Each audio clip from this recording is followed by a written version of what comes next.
No matter what, that building can never skip the annual. Correct. You're basically saying that you walk into a train wreck, you step right back and say, this has got to be a 5-year, but you're not performing the 5-year. You're going to sub that out to a third party. That information in that report gets attached to your information that you submit to Rec 4 through Bryson. Yeah, So it's still Rec 4 until he figures this thing out and how it's going to be. Whether this 5-year comes from the outside and not through Rec 4 and gets to him, or it comes through a Rec 4 inspector and gets to him. It could be the maintenance inspector or the normal fire inspector who does the annuals, who they're doing their annual inspection, and one of the things they're looking to look for is, do you have a 5-year certificate? Correct. So, Got it? Yeah, I don't know if it'd be our guys, who knows? Well, but it is I don't know, because, it wouldn't be your responsibility to check to see if it's I don't know. well, here's the thing, I think it is your responsibility because you guys are supposed to do 1 year, so you're not going to be there during a 5 doing your 1. But I can't When say he that does it's the something 5, he that is doesn't doing your make 1 for you, so Yeah. you're No, no, hiring, you're hiring this guy to do your 1 and more. Right. It could be a checkbox on the Yeah. 340 that says, hey, yeah, there's There's an existing there's 5-year, and then you're doing on ones. site or something like that. It's, John, just, you know, the reason why these guys are all excited about being here, it's all about liability. They don't want to be stepping into the bear trap of who's getting sued for what, okay? So here's another video, guys. So just remember, it doesn't fix itself overnight. Just remember, look, 1973, a death, okay? 2003, 100 deaths triggered that story. Now, just this summer, somebody got killed because a tread fell that you were inspecting. One of your guys was just walking up the fire escape doing a Rec 4 from the roof down. And all of a sudden that woman, who was an architect, inspecting a facade of a building using a fire escape, dislodged one tread that killed a guy. So,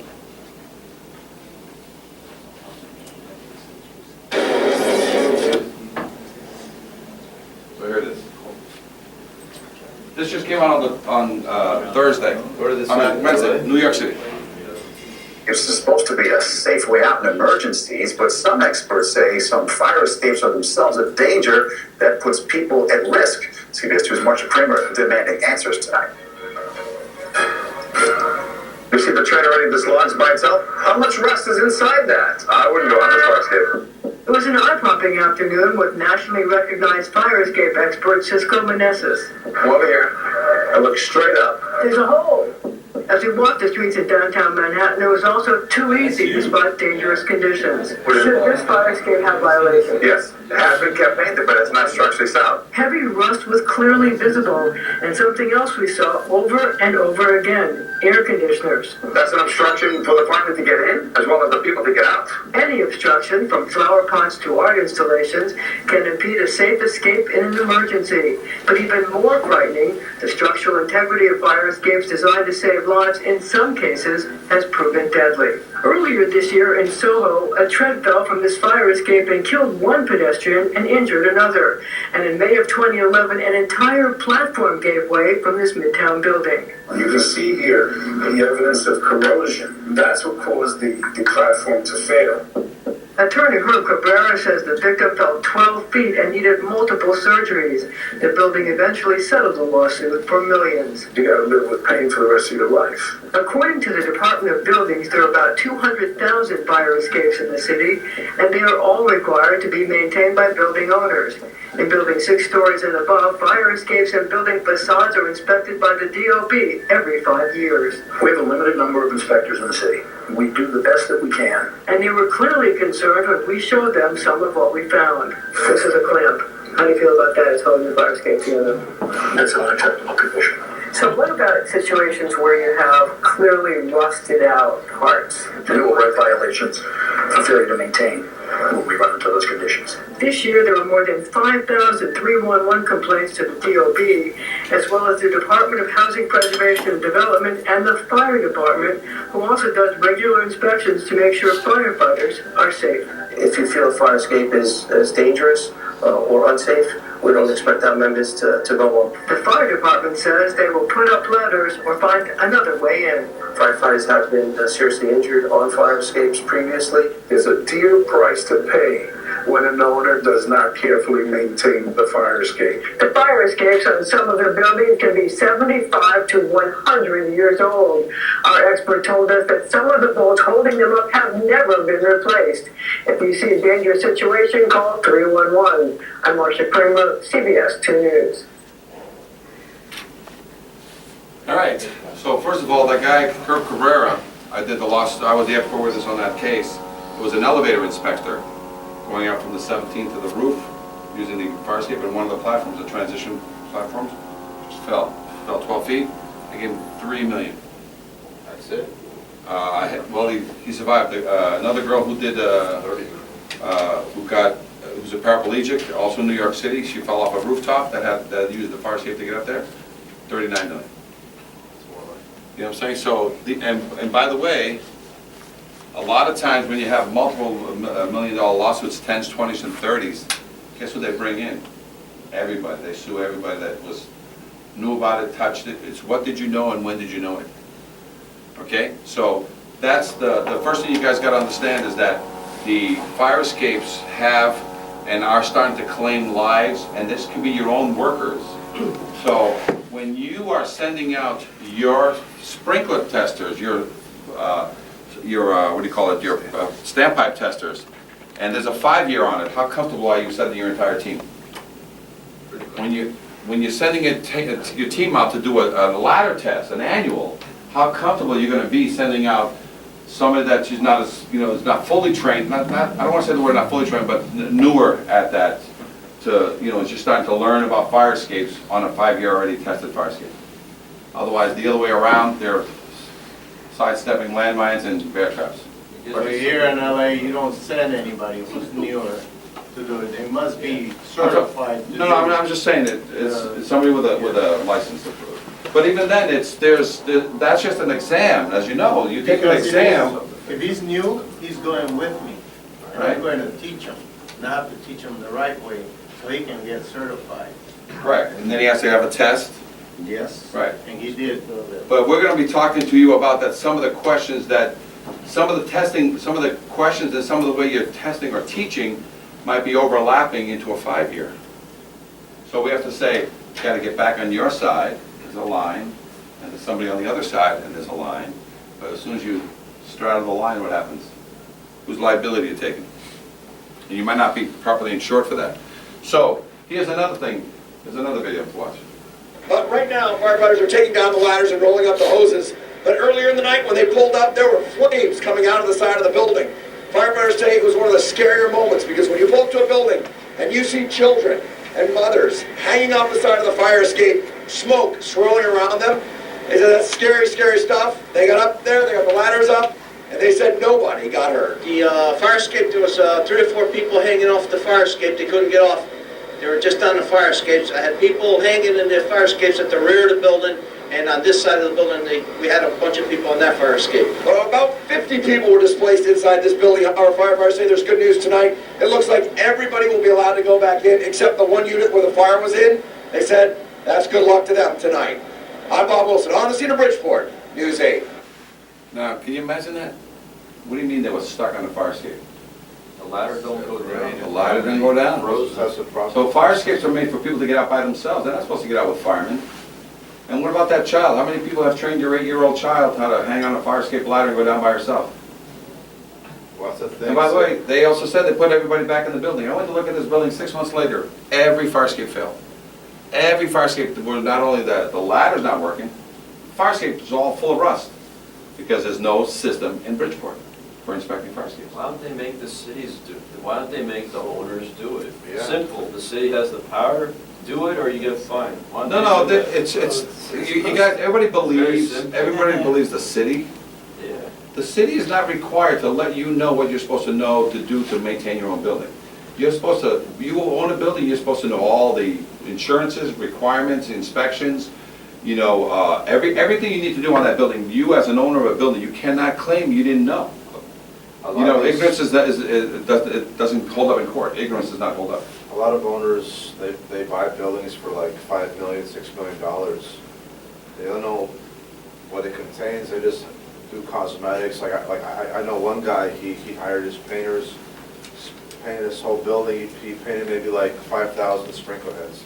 He said, what are you talking about? It's beautiful, it's not, you have to replace all your 5,000. And he didn't know anything, you know? Right. What am I gonna do?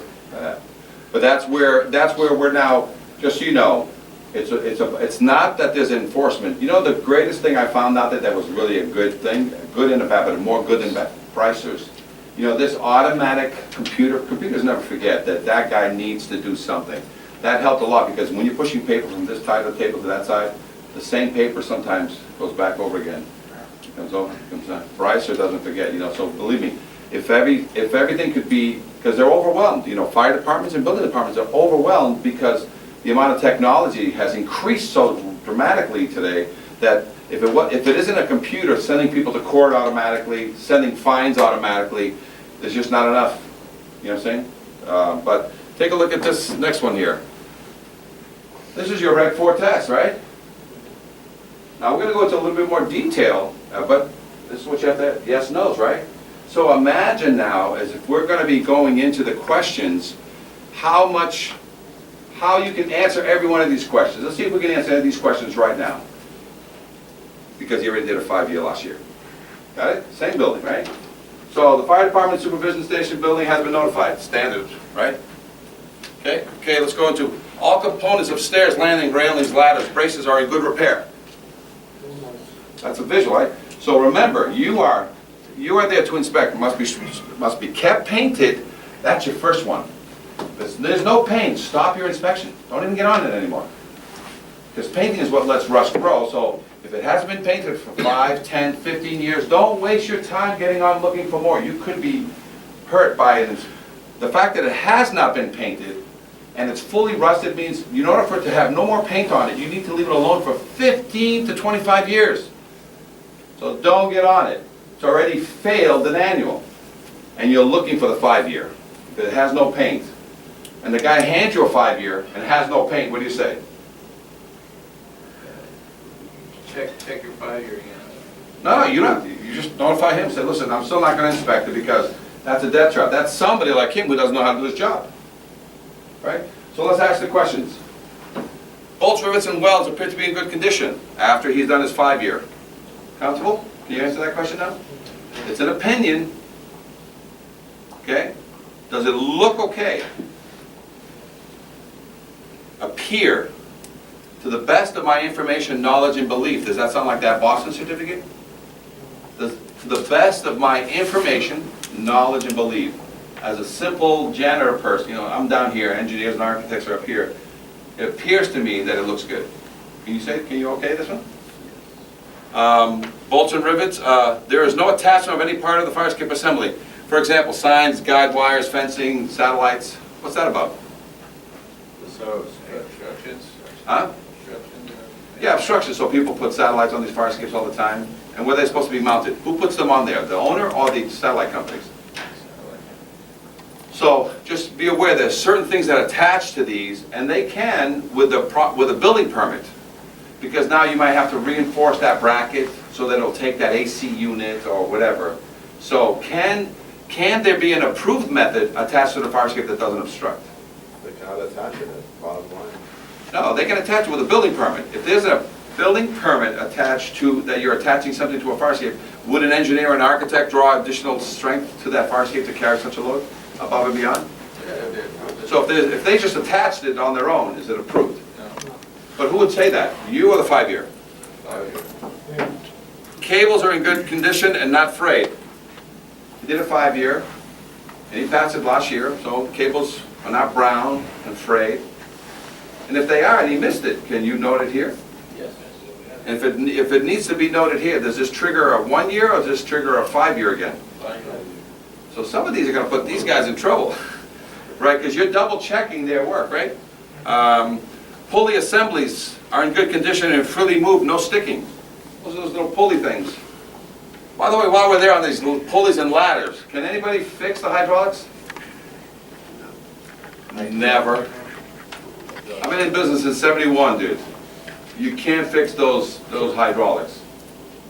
You might as well fix the hydraulics in your sliding door, you know, your doors at your house. Because that's what the hydraulic is, you know, how when you open up your door and then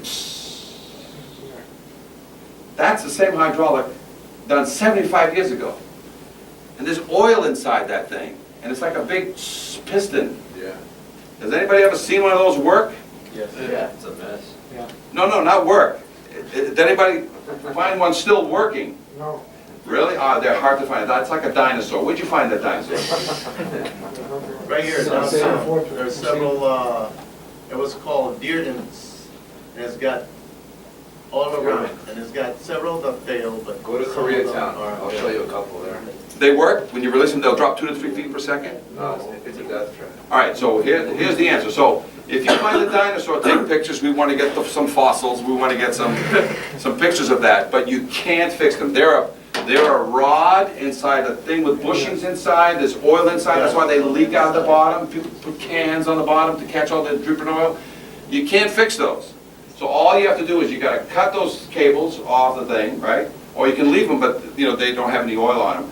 And you just create a pulley system. It's a thing that grabs so it has a weight. So the weight can be some of the drop ladders you see that have that plate weight inside, and or a counterweight through a pulley system to the wall, and there's some huge controlled box of weight on the thing. If the ladder weighs 200 pounds, it goes through pulleys to a 200-pound weight. The ladder weighs 200, the weights weigh 190. Why? Because 10 more pounds, she'll drop 2 to 3 feet per second. So you're saying. And how easy is it to bring up? How easy is it to bring up 10 pounds? But if you don't have, if the things don't work, and you know they don't work because usually the arm is bent like this, right? And you let go, you might as well put somebody's head down there because it's going to come down and what? Guillotine. So that's a fail. So remember, hydraulics cannot be fixed. If you find one that's working, great. I've never seen one. So they all usually get cut and reconverted. Good. So you're saying that almost every hydraulic or every hydraulic ladder in LA, because they're so bad, most likely you're probably not going to find a good one. You have to replace it. And No, the ladder can stay. You just modify the ladder to have a counterbalance weight. So it has to be Any counterweight ornamental down. shop, any welding shop can create a simple cable, pulley, weight box system. Okay? But they cannot make a brand new hydraulic ladder. They cannot. I've never seen one made, but it's back in the day, 75 years ago, they were making, they worked pretty good 75 years ago. But the bushings and it's a tube. Yeah, it's a hydraulic tube. So regardless, it has to be changed to a counterweight. Right, because otherwise, if you just leave it the way it is, she drops too fast. Everybody seen that? They drop too fast? Yeah. And then you got that crazy crank you got to bring up. The thing weighs like 900 pounds. If you let go of that crank, the thing goes, whoo, starts spinning, breaks your arms and shit. You bring your own, What? you bring your own What, cable? cable and hook with a crank that if you let go, doesn't drop. Right, but on all these systems, to bring it back up, there's a crank. That crank has to have a brand new cable inside. That crank goes down when you release it to grab it and bring it back up, so you can lock it. Then you're supposed to take the cable off the ladder, then release it again, and the hydraulics are supposed to go 2 to 3 feet per second, hit the ground and stay down. Instead, what you're getting one of these. Ready? Watch out below. Boom. And sometimes they. releases it all. All right, let's keep going, guys. Rungs are secured to the beams. You know what the rungs are secured to the beams means? So a lot of ladders to the roof, they punch through and weld it on the outside. And if there's a failure on the weld, what's the backup? It's punched through. So even if there's a weld failure, punch through is what keeps the bar in position. Got it? Some of these ladders that you have that are drops, they're welded onto the outside of the tube. Now, are you certified welders? No. Are you certified welder inspectors? Are you, so who can do that? Who can give an opinion and then load test every one of these bars during a 5-year? So if a year ago, he load tested the ladders, all the runs, whether he pinged them, that's the guy. Got it? So how comfortable are you to give an opinion on it a year later? So see how easy this is now to answer? Counterweights are in good condition and securely fastened to cables. That's that weight, it's that slide weight or that weight on the side. Okay? And that means has a pulley through it and has a U-clamp on it. One U-clamp or two U-clamps? Two or three? Two. Right? How many have seen just one? Okay. Protective chain barrier at the lowest landing is adjacent to drop ladder opening and is secure. So how many of these, before you get onto this ladder, how many have this chain going across? There's a lady up in San Francisco that I'm an expert witness on right now. They didn't have that. And she fell 18 feet. They didn't find her for 18 hours later. So I'm on a case now in San Francisco that the one chain is... It was missing, it wasn't there? Excuse me? It just wasn't there, it was missing. Was missing, yeah. But they didn't have a checklist. You understand? So somebody's in trouble, but she's sadly paraplegic, brain damaged, and so even, no matter what's going on, her family is going through this case because she's not even aware of who she is, what she is. Retraction devices, proper working order. That's the thing above on the floor. That's that cranky thing with a cable, and you're supposed to use that to help you raise. Otherwise, how hard is it for you to raise a ladder that only weighs 10 pounds? If it's properly balanced, so if it's a hydraulic, you need to crank it back up. But if it's a counterbalance, the weight is 200, the ladder's 190, what happens? You're only lifting 10 pounds. So in some cases, on a counterbalance, you don't even need a crank because the ladder's right there. You just pull it up. By the way, there's this other crazy thing. The ladders are always on the outside. Sometimes there's not a hole. And that's a great law. You know it, you gotta write it down, you use it for the rest of your life. So they have to change it now? Pre-existing lawfully non-conforming, write that down. Somewhere on your paperwork. This is pre-existing lawfully non-conforming, which means, as you've done your testing, that you're not allowed to modify a pre-existing fire protection system if it you have to maintain it as of the date of its installation. So back in 1920, 30, 10, 1905, people, the ladders were on the inside or the outside. If they were on the outside, they physically have to put their legs over the thing. So a fireman can never make you raise the 36-inch rails to 42. They can never make you put in 4-inch bars where there are 6 or 8. Pre-existing, lawfully non-conforming as of the date of its installation. That was my question. I told a customer it's stupid how they made it. You know, they have the ladder on the other side. If it's an old lady, she's just gonna die. She's not gonna make it. If it's someone that can't climb over, they're gonna die. If somebody wants to modify it, it's voluntary. If the owner says, you know what, I agree with you, change it right now. But John can never make that guy. What is it called again? Lock? Pre-existing, lawfully non-conforming. In that case, As of the date of its installation. So, I mean, That applies to sprinkler heads, guys, that applies to all kinds of stuff you guys have to check off on a 1922 building. Elevators and... If it was approved at that time. Yeah, as of the date of its installation, meaning it was code then, it stays. So you get a 24-inch rail somewhere in some weird situation, yeah, it's a liability, but you're proving what was there. Should it be at least 36 or at least 42? The answer is yes, but it can't be forced. Can I just say, Cisco? Yes, question. Because many times we'll find things that were modified from the original design. And we can, we'll call out that we question whether this was to code or not.